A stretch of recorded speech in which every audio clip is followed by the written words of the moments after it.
And good afternoon and welcome to another Humidor Report. Justin here. We are still down in Jamastran region of Honduras right now, and we have actually made it out to the tobacco fields themselves.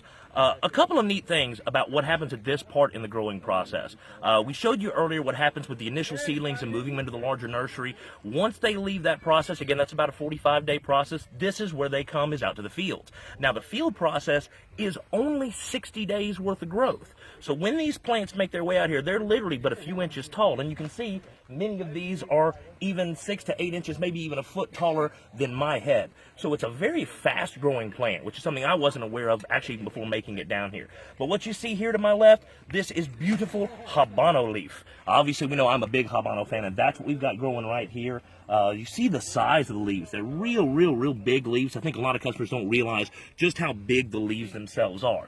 But where that all come from starts with seed, and the seed you actually get from the flowers. Now, if you remember the old bands of La Flor Dominicana, it used to have that little pink flower on it. Well, this is why. It is the actual flower of the tobacco plant. Another fascinating thing about the flowers themselves, up to 200, that's right, 200 of each of those tiny little seeds can come from one flower off the top of this plant. And you see these that have the brown bags on top of them? That is to protect those flowers and to help in harvesting those seeds so they can start preparing for the next crop. But this is where it happens, from the seed to the soil to all of this beautiful tobacco hanging out here. Again, we've got some habano growing right here. They said they've got some Connecticut growing over here to my right, so obviously it's destined to be a good rich broadleaf. Maybe you'll find that on the Rocky Private Cellar, one of my favorite broadleafs in the game. But we want to give you a look as to what it's like here in the fields itself. Again, trying to show you as much as we can of this process, and hopefully talk you guys into coming down here and doing this with me again next year. So we're going to play in the fields for a little while, but until then, I'm going to let you go, and we will see you for the next edition of the Humidor Report.